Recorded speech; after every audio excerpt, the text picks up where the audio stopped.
Hello, money nerds out there. It's Benjamin Mitchell. Welcome everyone to another Personal Finance Friday. Welcome to Heads Up on Money. And it's another one of the shows where I'm absolutely delighted to welcome a guest, because you don't have to listen to me talk at you for half an hour. And instead, I've got someone that is far more knowledgeable, far more qualified in this area than me. So I'm delighted to welcome, I've got Dan Heelan from Heelan Associates, who I'll pass on to in a moment to introduce himself and his firm. And I've got Dan here today to share his wisdom and his expertise around the limited company business owner and how they should be remunerating themselves in the current economic climate they're in and the 25-26 tax year. It's something that my clients come to me fairly often who own a business, and they may even not be a large business. It may be a one-man band, one-woman band who are set up as a limited company rather than a sole trader. And they say to me, Benjamin, how much should I pay myself? And I then have the awkward conversation with them where I say, I am not an accountant. I'm not hot on this stuff. So I thought, dear listeners, for the business owners out there, and for those of you who maybe don't have a business but are interested in pursuing setting up your own business, I'm convinced you'll get a lot of value from this episode of Heads Up on Money. And I have got a great speaker to attend today. He is somewhat of a celebrity in accountancy circles. You may even have seen some of his videos on YouTube. I dare say if you search for any of the terms we talk about today, then Dan's face is one of the first ones that will pop up on YouTube. I came across him personally as a limited company business owner. So I'm delighted to welcome Dan Heelan. Dan, welcome to the podcast. Thanks for having me on, Benjamin. It's always cool to do these, and as somebody who also does a podcast talking to a brick wall quite often solo, I can absolutely kind of sympathise with this thought. It's great every now and then to have a guest, isn't it? So you don't have to do as much. Absolutely, yeah. And we had a chat before today, Dan, and I believe accountancy podcasts wasn't the only podcast avenue you took, and once upon a time you had a very niche podcast but successful in your area. Do you want to just tell me a bit about that? It's not that much of an exciting story, really. I'm a massive geek. I mean, if you Google my name, you will absolutely be flooded with accountancy stuff. But back in those photos and everything else, you will find videos of me playing probably tabletop war games or something like that. And I had a podcast there for 10 years, which I really enjoyed. And every now and then the paths cross, actually. We've got a lot of clients who are in that world. And I posted something on TikTok the other day, and somebody was like, I instantly recognised that voice. I remember it years of travelling up down the motorway listening to you. So, it's cool when people remember it. And I had a lot of fun doing it with my best mates. So, but a client actually once said to me, who was also in this space, he said, did you ever think about what could have happened to our businesses if we'd started to do this 10 years ago and not spent all of our hours talking about toy soldiers? And I was like, we'll give that a go. Turns out the answer is actually millions in revenue is the answer. But it was a really, really interesting thing. But what's cool about that is it taught me all the skills I needed in terms of tech. Like we were talking before the show, weren't we, about different sides of tech, because we were having some tech challenges at my end. And it means that just doing that process, where do you host, how do you do it, what works, what do people like listening to, is there a right length, all those kind of skills you can translate in. So when I went into producing content for my accountancy business, I looked at what's the quickest route to get it out, because that was always the biggest thing. 2 hours worth of podcasting, double the time of editing, get rid of the ums, the ahs, having sound stuff in the rooms, and I had a weird curtains my mum made, right, that went on a wall to stop the echo and all this kind of stuff. These days, it's much more cut and thrust. So. Yeah. And tell me a bit, Dan, about, I guess, your accountancy side of things, Heelan Associates, and then also your side venture, if you like, which is your YouTube channel and the content that you have given to thousands of business owners across the UK. So tell me a little bit about that.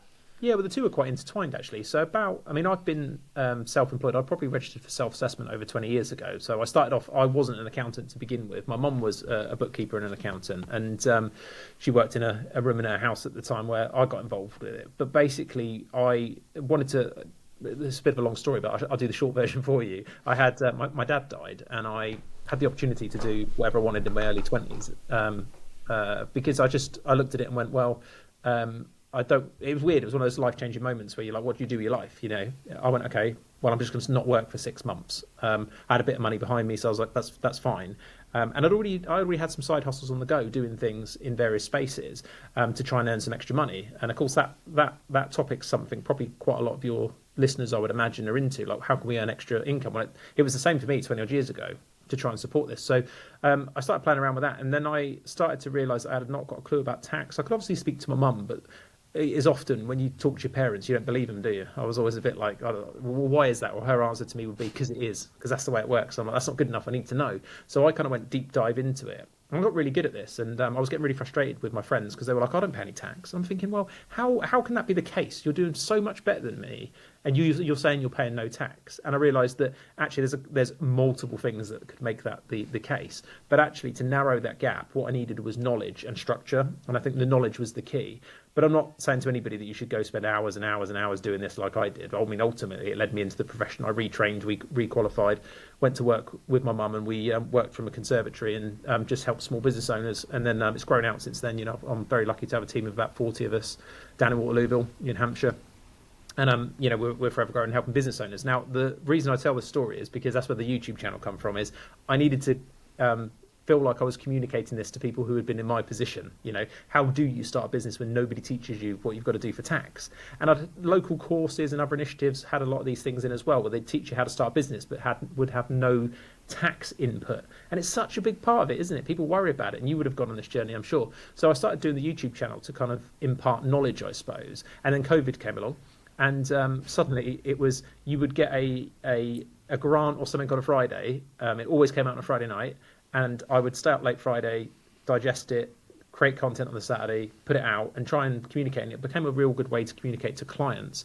And people just lapped it up. I didn't realise there was this thirst for that kind of knowledge. And then over the years, we've sort of posted video. I think there's a lot more people do it now. So there's a lot more video and a lot more, which is natural for YouTube. So that's all out there. But yeah, and then we just carried on doing that. And then we, you know, did a podcast to go with it, and throw content up across pretty much every social media platform going. And yeah, try and impart knowledge where we can.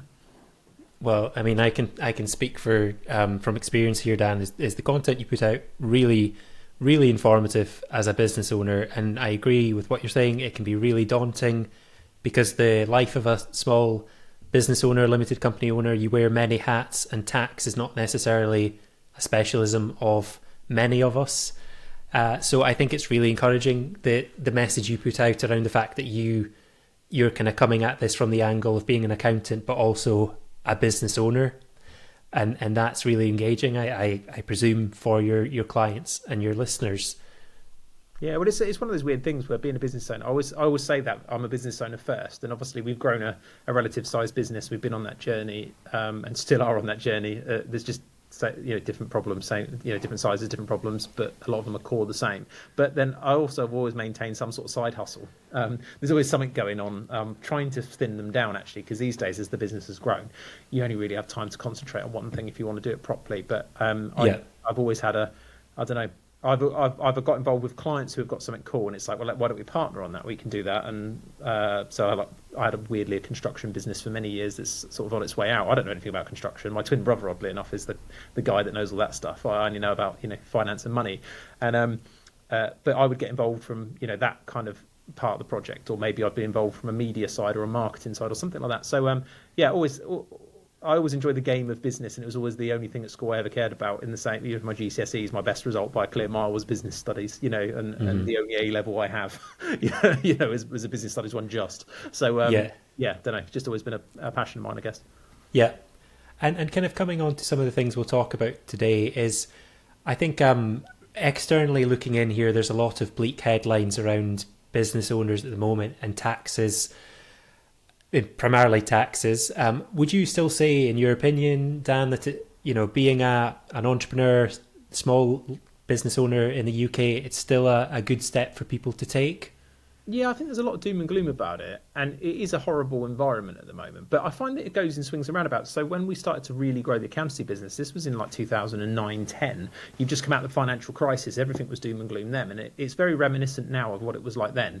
Except you just couldn't borrow money then. It was insane. Like, the banks were literally taking people's overdrafts off them. Everybody lived in overdrafts in those days, like in the small business world, and they were taking them off and turning into loans. It was just horrible.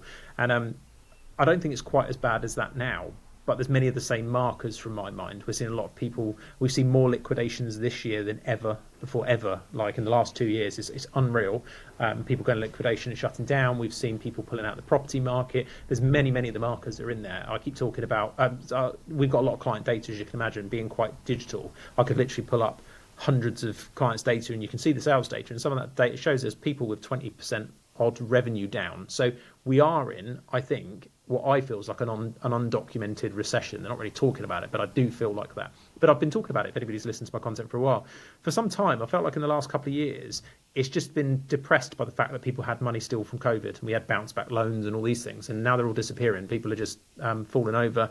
Cost of employment's bad. I could go on a rant about it, but to answer your question, yes, I still think the UK is a great place to do it. We're still relatively low regulation, albeit there's some big changes coming up that might not feel like it. Yeah. And I presume, amongst your clients, do you see a similar question that I see from my clients around the remuneration and then being squeezed on taxes at every angle, and turning to you as their professional advisor and saying, look, Dan, how do I pay as little tax as possible, and how do I pay myself? Is that a common question you see? Yeah, and I think for a lot of people, their driver is, particularly if they're going to a limited company, their driver is tax saving. I mean, years ago, we did more incorporations for tax saving than anything else. If you, I feel really old when I talk about this now, and I had a lot more hair back then. But say like 10 odd years ago, yeah, you'd have somebody with 15, 16 grand income, and you'd be like, be a limited company, register for VAT. There's this thing called the flat rate scheme. They'd make enough money off the flat rate scheme that they would pay our fees for a year, so we were free. They'd save loads of money. Dividends didn't have any tax bill associated with it under what's now about 50 grand, but back then it would have been less. It was just brilliant. It worked for everybody. Loads of business was generated. There was lots of contractors doing this, and it was just a nice. We saw a lot of good economic times for everybody involved in there. And then slowly over the years, and people blame the Labour government now, and I don't want to get political about it, but the reason this pops up is because the amount of times I have to say to somebody, this was actually a policy that was done 10 odd years ago that we're now seeing the back of, or 6 years that we're now seeing coming in. So yeah, and as a result, now people are, it's much more difficult, I think, and people are more keen to really squeeze everything they can out of if they're going to go a limited company, for example, then they want to know how to pay themselves the best. But I think it's a combination of elements, which I'm sure we can get into.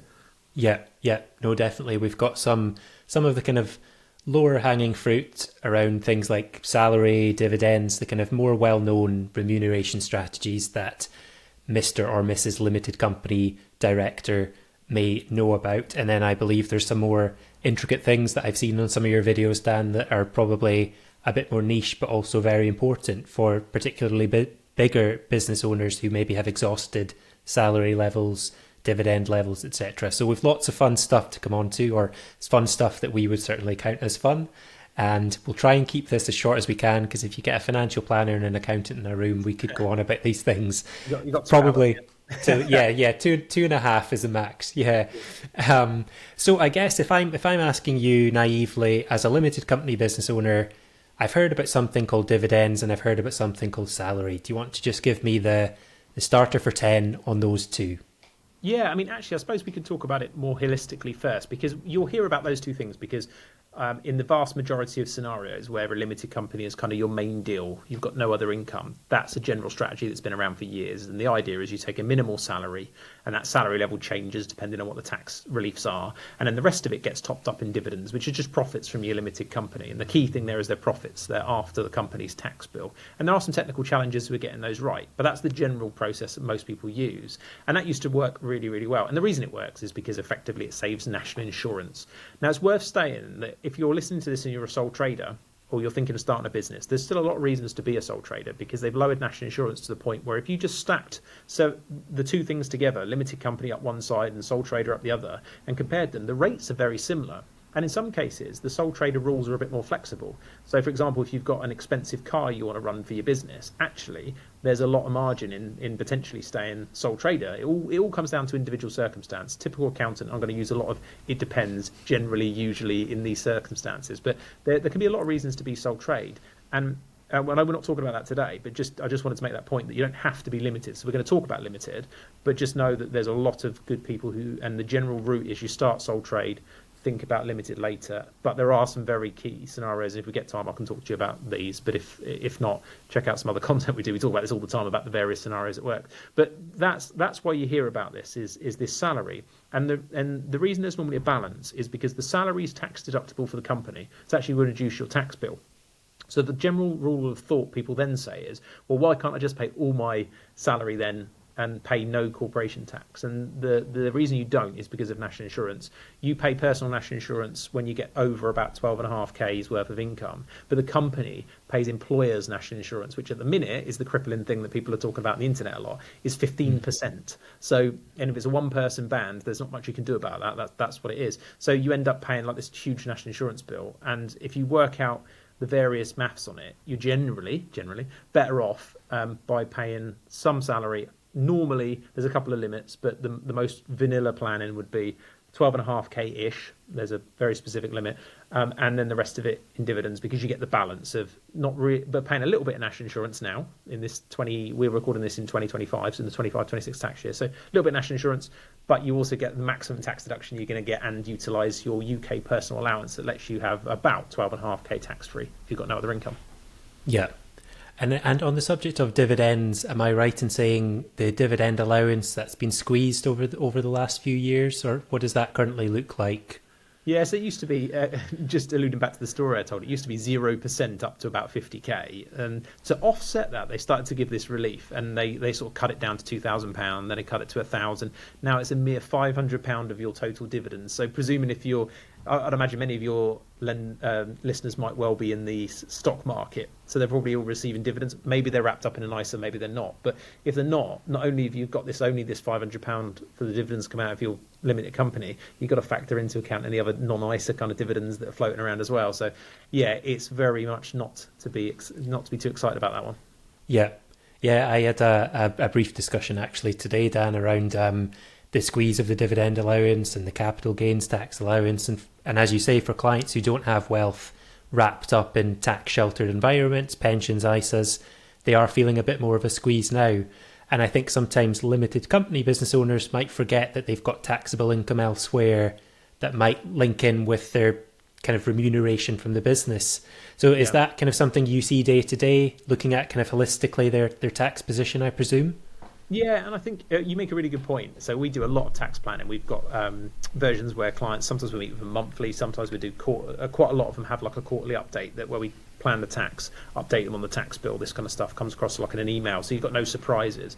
And it's amazing the amount of times we do a whole year's worth of planning with them. Everyone's agreed on the plan, and then you get to do the tax return at the end of the year, and they go, oh yeah, this is this other thing I didn't tell you about. And it, like you say, it could be a small amount of dividends or something, and just causes a tax bill. It's not materially much of a problem, but you do get the odd one that's a bit of a shock. But generally, yeah. But so that does pop up a lot. So if you're doing your own kind of planning, it's always worth considering. But I think as a general concept, I think it's slightly wider with limited companies than just salary and dividends. So obviously this is on audio, so I can't draw you a picture. There's actually a picture not far from me where I do a tax funnel, as we call it. And basically the idea is, in my head, is you've got three kind of layers when you're looking at a limited company money coming out.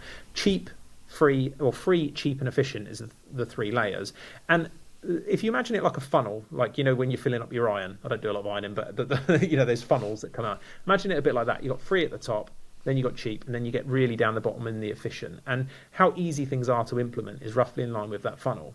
Now, if you imagine that you move left to right on that funnel, left is all the things that you probably already know. If you're listening to a podcast like this and you're educated, you're probably going to know a lot of the things that I might mention. But then as you move towards the right-hand side, there's a small sliver down that right-hand side that I would say is more complicated, more technical, and can really squeeze the benefits. So when people are really looking to get really clever, that's where they want to sit in that margin. I would also say there's a red line drawn on the right-hand side of that funnel, which is the you do not cross. I don't know if you've ever seen the Lion King memes where Mufasa's got his arm around him. He's like, son, we do not go over there in the dark bit.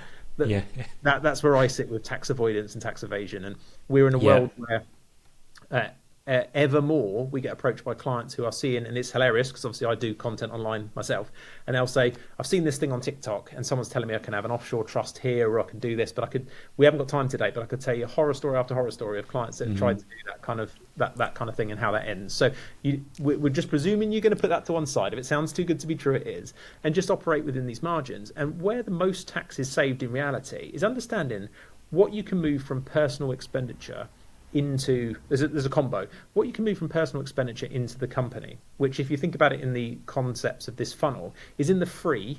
That's what you're looking for. So for example, if you're a limited company and you're paying personally for a mobile phone, why is the company not paying for it? The company can pay for it, contract it, and then provide it to you without tax consequence. It's a tax-free perk. It's great. So there's one really easy example that most people are aware of, but you still come across owners all the time that have got their personal mobile and they're like, well, I don't use it that much for business. It's like, well, it doesn't actually matter because of the way the limited company rules work. So we're trying to look at it as a whole, not just is it what's the limit of salary, what's the limit of dividend. We want to try and move those things out. And there's lots of expenses you can think of as well in there. So things like, are you running? So I can see you run a home office, do you, Benjamin?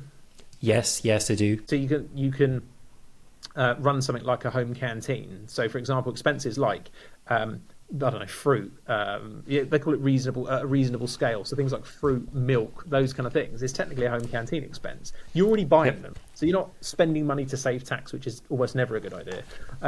And it's moving those kind of things, and that's where that funnel gets better. And then as the funnel goes down, so you've got all the expenses, which is figuring out what free stuff can we use.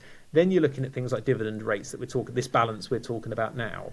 And in there and then you're getting really down to the bottom, and that's looking at, well, what happens if I share my household income with a significant other? Stereotypically, you've got husband or wife involved.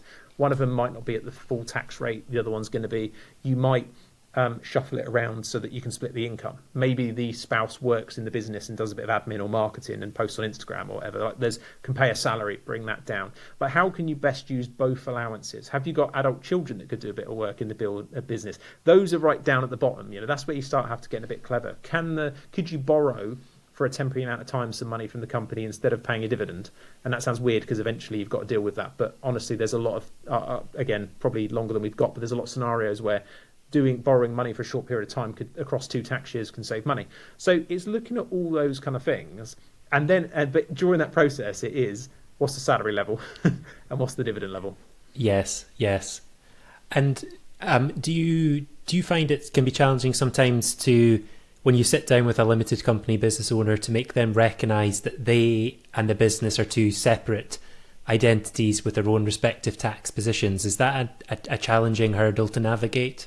Yeah, absolutely. I think it's part of the reason why I spend so much time on the internet telling people to really consider whether a limited company is right for them.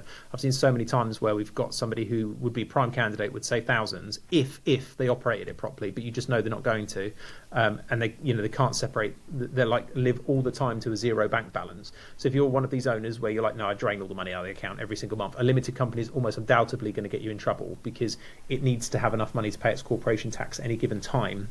Otherwise, you effectively on paper become overdrawn, and then you might hear the term overdrawn director's loan account, and people get in a vicious circle. I can think of several clients at the minute that have got 100 grand plus overdrawn loan accounts and are struggling to pay. And if they go into liquidation, they've got a personal debt to the company of 100 odd grand. There's a real substantial problem, and it's because they're not able to manage their finances even with support. So I think you've got to look at your behaviour, because weirdly, behaviour is a key part of saving tax as well. Yeah, absolutely. I see that in many times in my business owning clients is that failure to appreciate that they are not one and the same, and that can be sometimes a fun conversation to have with them. Talking about salary, if you do a quick Google, as I naively have done in the past as a small limited company business owner, a lot of the blogs and contents you come across, Dan, are around the optimal salary to pay myself, and recent ones seem to quote 2 figures as 12,570 and 6,500. Do you want to maybe put some meat on the bones as to why those figures are at the levels they are, just for the perhaps less familiar, less experienced business owners out there? Yeah, absolutely. I mean, the biggest one as well is you've got to check tax year on tax year. So we're obviously talking 25, 26. Now, the weird thing in tax that's happened a lot, which I think has got for a lot of accountants is actually a problem, because sometimes you set tax planning up. Like, for example, you could set something relatively optimal, probably for the last 3 years hasn't changed. So it can lead to this idea that like the client is thinking, well, my accountant's not telling anything new, and it's actually because nothing's changed. But there was a big change moving into 25, 26, and that's this national insurance. So previously, the company didn't pay national insurance. So I said there's national insurance in 2 parts. There's you as an individual. there's the company. The company didn't start paying it until over £9,100 of earnings. So previously, a good salary was about £9,100 because it meant that you didn't pay any national insurance from the company and or yourself, and it used up a lot of your personal allowance. So that was quite handy. They lowered that limit to 5,000. So the minute you pay more than £5,000, the company's now paying this 15% we're talking about. There is a caveat to this thing called employment allowance if you've got other employees, but I'm just going to park that for now. So generally, that's the general rules. So what would happen is this kind of middling salaries disappeared because you want to maximise your personal allowance. And this is only if and every scenario is different, caveat. But if it's your only deal and you've got no other income, you've got 12.5k-ish personal allowance that's tax-free. So you want to maximise that. So that's where that comes from, because it gives you the maximum tax deduction, because that whole salary is tax deductible in your company. It's going to save you a couple of grand odd, so that's good. And you're going to pay some national insurance, but no more than you need to maximise that personal allowance. You're not paying any income tax on it because it's your only income. Now, and basically the maths works out that it's the best balance of corporation tax saving and national insurance and dividend tax. So even though you're likely to pay what will feel like double taxation because you're paying your corporation tax bill, then when you draw out those dividends that aren't the salary we're talking about, you're going to pay dividend tax.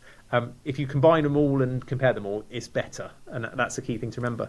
The reason this 6.5 limit appears is because it's really the level you need to pay to guarantee your state pension qualifying year, they call it. So I always think of it as like a stamp in a book. You need to get a stamp every year for this qualifying year to get the maximum pension. You need so many qualifying years. And a key mistake we see with owners making is that sometimes they just won't think about that. So they'll declare themselves, they think, I've earned £5,000 in one job and so I don't need any salary, or I need a bit here, but they haven't got one job that has got over 6.5k qualifying. So that's where the 6.5k is. It's normally where you've got maybe other income and you don't really want to pay a salary, but you want to get the stamp in the year. That's quite a common alternative. Yeah. And just to circle back on one of those points from my understanding, so if an individual has 3 part-time jobs and cumulatively earns more than the limit, does that matter, or does it need to be from one respective employer? Yeah, you want it to be from one employer. Yeah. Because that's a learning point that I've came across in the last few weeks. Admittedly, it was probably one of your videos, Dan, that I got that content from. But it just kind of reinforces that as limited company owners, you don't get taught this stuff, and it can be costly. Certainly when it's compounding over time for your state pension, when all of a sudden you're at a stage where you're too far down the road to backdate those missing years, etc. It opens a whole can of worms, so you need to go into it with your eyes open. Yeah. The coolest thing about that is as well, what's the great thing about it is you can check your record now on your personal tax account, they call it. It's free, you sign up with the revenue, and it'll show you your state pension record. And I think this become more and more to light for clients because they were seeing missing gaps and couldn't work it out. And it's because they just didn't have that one record for that 1 year that mattered. So it's, that's something I'd absolutely say to someone, go and get that personal tax account. Yeah, definitely. And the other thing we had to talk about today was around, obviously we're looking at this through the angle of the optimal position from a tax stance: pay as little tax as possible, get as much out of the business as possible.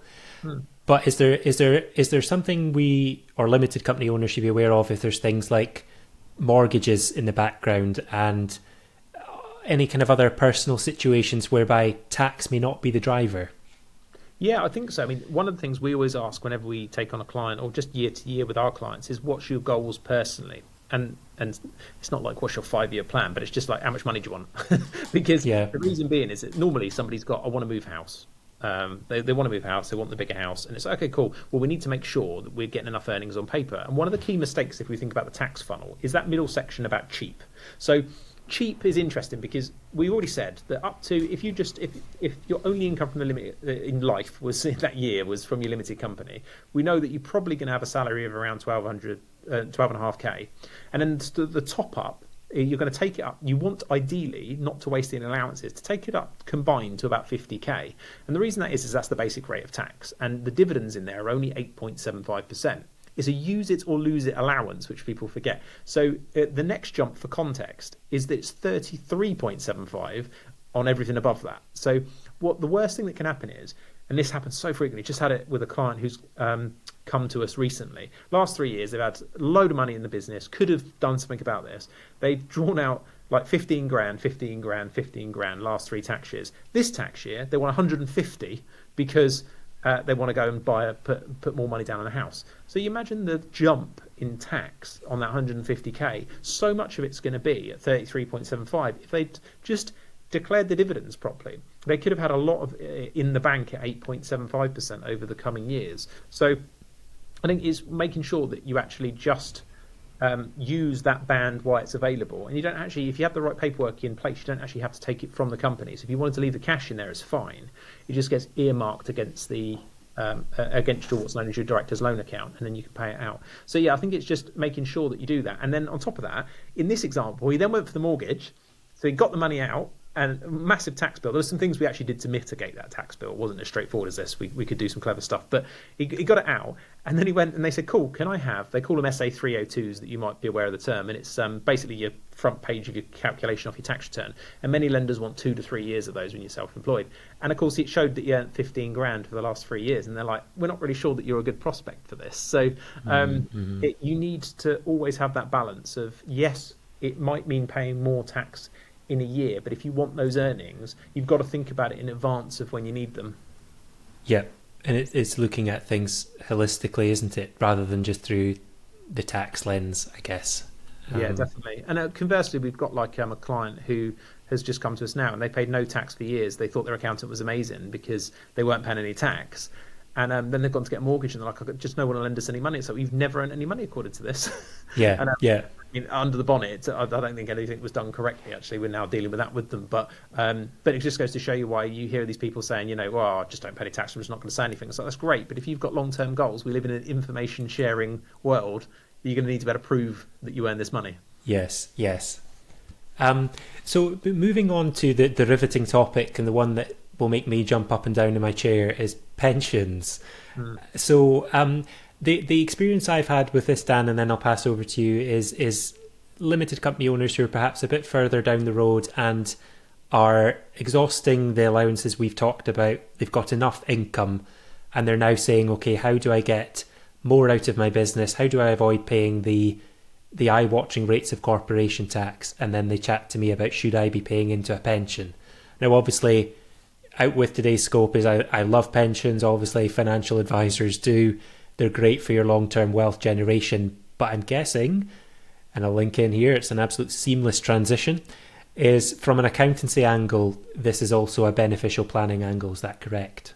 Yeah, so it's weirdly, you said at the beginning, you said, I'm a financial advisor, I'm not an accountant. It's the bit where we turn around and say, we're not a financial advisor, we can't tell you, it's regulated advice, so we can't tell you whether it's a good idea to have a pension or what pension to pay into. But I can tell you that from a tax point of view, from a limited company owner point of view, there's a fantastic way to get those out. And that's by your company making what's known as employer's pension contributions. So that, like you would in an employed job, you contribute some to the pension and your employer contributes some.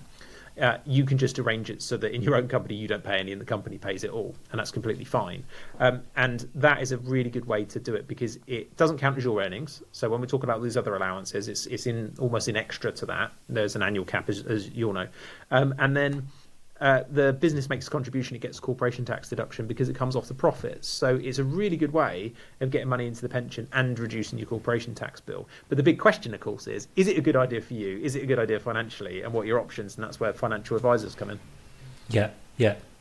No, definitely. That's, one of the angles I do take up with clients is looking at the lens of the biggest thing that keeps me up at night, and it probably says a lot about my sadness, Dan, is when a business owner says my business is my pension, and that brings with it a lot of inherent risks, and it's trying to again segregate yourself and your limited company, and by taking it out of the business is good tax efficiency for the business, but it's also good for your own personal planning because we never know what's around the future. We never know how businesses will perform in the future. So it's obviously of no surprise to you that I'm very pro pensions.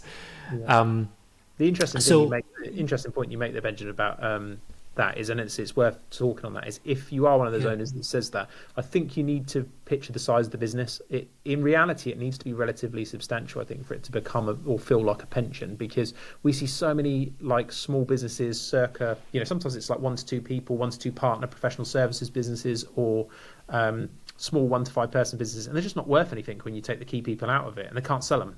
So if it's going to be your pension, the only time we ever see that be a success is when the business is big enough to carry on without you and pay you almost, or like it's a big exit. I mean, for most small business owners, it's sad. I mean, particularly for small one-person companies, most of the time they're just shut. It's actually cheaper to like by the time you're taking out legal fees, accountants fees, broker fees to sell it, there's no money left. So it's a sad state of affairs. So I think the only time we see people not decide to do the pension at the moment is if they've got really good plans of they want to be a property mogul or something like that, and then they use an alternate strategy. But quite frequently it's more of a common spread we see. Yeah, definitely. No, that's good to hear. So we've talked kind of about extraction and getting as much money out of the business. Now, is there rationale sometimes for the capital flows within the business to leave money in the business? What's your take on that? Yeah, I think it's actually a necessity. So a lot of people get really upset about it. They're like, this money's doing nothing in it. So you can get a few percent in a business savings account. There's a couple of other options. There's not many, actually. You'd be better probably placed than me on this, but I can only tell you what we see that's not financial advice. And that is that people will use, I won't name them, but there's a platform online that you can buy into a fund through the company and things like that. But they're very few and far between. So there's a few ways to get some interest, and some people do get decent interest. But a lot of the time, if you want to grow that business, you need that capital anyway. And there's ways to, if you're not maximising your allowances, to get some of it in your own name anyway through maximising allowances and things like that. And actually, if you're close to an exit and you haven't used something, what used to be called entrepreneurs relief, but business asset disposal relief, sometimes actually money boxing it, as it were, keeping it in there, looking for an exit, you'll pay capital gains tax rates. Okay, it's gone up slightly now, but 14, 18%, they were like good rates. So sometimes that can actually work out quite well at you at the end. So the standard accountancy answer, it does depend. It depends on what you're trying to do. But I definitely don't think you're shooting yourself in the foot, other than the opportunity cost of not having it in your name, which is why pensions and things like that tend to be like vehicles that people are keen to, because they know it moves it into their hand for later at least. Yeah. It's about just finding that balance, as in so many aspects of good personal finance, accountancy planning and financial planning. It's just doing enough of various things to keep avoid all your eggs in one basket. That's the kind of analogy I use with clients. Yeah, I think the problem is as well with it is that, so this is what we see and hear from clients, is they'll say, I've got 250 grand in the bank, I must do something. But 250 grand, if you've got a relatively substantial business, is no money. So it's like, if you did something with it now and needed it, someone comes and sues you, you can't earn for a while, one of your key employee ups and takes half your business, there's all these things that can happen. But people are just obsessed about the small amount of interest they could have made. And just, again, I can only tell you lived experience, what we see with owners is the amount of time they need that capital later means that sometimes it just is one of those facts of life that you do have some money that there's an opportunity cost lost, i.e. it could have been somewhere else, but there is a certain amount of working capital that you need. Or you come across a really cool acquisition. This happened recently, actually. A client was obsessed with moving it all in, moved it all into pensions because the combination, they really were interested in tax. Their financial advisor, for all the right reasons, said it was a good idea. And then a purchase came along and they needed 150, 200 grand, and they just didn't have it. It was all in pensions. So you've got to, I think, like anything, plan that longer term picture. Yeah, absolutely. And out of curiosity, do you see many limited company business owners do things around disaster planning? And kind of what I'm talking about here is, normally when I'm engaging with non-business owners, we talk about things like protecting your incomes, protecting in events of death, illnesses. And I quite often speak to limited company business owners who don't necessarily think about that from a limited company owner perspective. And there's good tax efficient ways they can structure that through the business. I'm just keen to know, in your experience, Dan, is that conversations you see amongst limited company business owners? So it's really funny. They're absolutely conversations that happen. They're absolutely things that make sense. Do most limited company owners do them? No, because most of us are crazy, right? We're our heart. You have to be a slight risk taker, I think, to want to do this. And I think that you look at it and you think, do I really need it? I think you get to a certain point in life, like I'm like this, I'm confident I will never be on the breadline. I am confident I've been in business long enough that I can generate leads and I can make money. So I'd have to be seriously incapacitated. And I mean, a business our size, it would take probably more than that to do. So you start to get a look at what's the real risk and do I need it? So, and I think there's lots of owners we have. So if you took our entire client portfolio, there's quite a lot of businesses, there's probably not that many with it, even though it makes complete sense. So I think it's more like a mindset thing than it is, because it makes logical sense, but sometimes people just don't do things that are logical. Yeah, absolutely. If everyone did everything by the book and with logic, then we wouldn't be in a job. So it keeps us in a job. So I'm conscious of time, that we've talked for 40 minutes, and I have already learned a lot, and I hope the listeners, limited company owners out there, or indeed just the keen beans who are also listening, have learned quite a lot. Now, just with regards to, if anybody, they may have accountants already, Dan, they may be looking to switch, etc., or they maybe have not thought about any of this stuff before. Do you want to just tell our listeners as to how they can reach you or your team if they wanted to take any of this offline, so to speak? Yeah, definitely. I mean, the first thing I would do, though, is I'm going to do an anti-sales pitch and say your accountant's probably not as bad as they seem. So the biggest challenge in accountancy is that most prospects we see, and we're very, very lucky to speak to a lot of people who are looking to switch thanks to the social media presence. And a lot of the time, the accountant's doing a great job. They just either haven't been. It's very difficult sometimes to communicate what you're doing, because things that we see as obvious, and I'm sure you experience this in your business, you don't always tell the client is really obvious and they shouldn't do it. So and they'll say, my accountant hasn't told me X or Y, and it's like, but if you look at the work they're doing when we take them on, you can see they were doing it, just haven't communicated it. And the other side of that is generally the client isn't paying for it. So they'll say, my accountant doesn't do this, this, and this.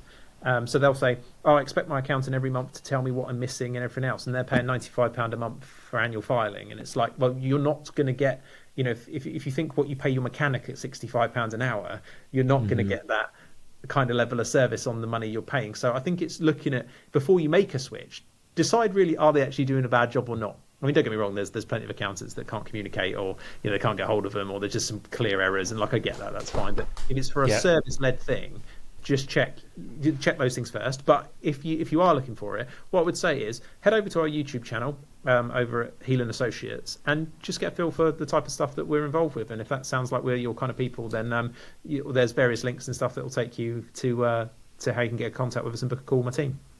Great. Well, I was going to also plug the YouTube channel there, Dan. So I'll include a link in the show notes for people just to pick up some of your videos straight away, because I think that's probably where they'll get the best feel for you and for your team. That's where I found you, admittedly, personally. So Dan's got tons of content out there, guys. I would highly recommend it. Regardless of whether you're happy or not with your accountant, you're going to get value at the very least that you can then take to your accountant to get their stance on it. Yeah, I think you make a good point there, because so much about tax is opinion. I mean, I guess it's the same in financial advice. It's an opinion game.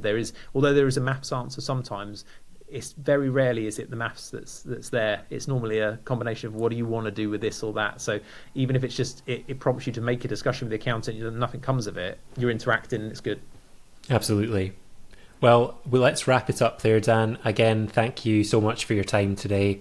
It's been great having you as a guest on the podcast and for sharing your experience, because this is an area that I've got a superficial knowledge of, but by no means a deep dive. So thank you very much for coming along, and I hope you've enjoyed the chat today. Absolutely. Thanks for having me, Benjamin. It's been awesome.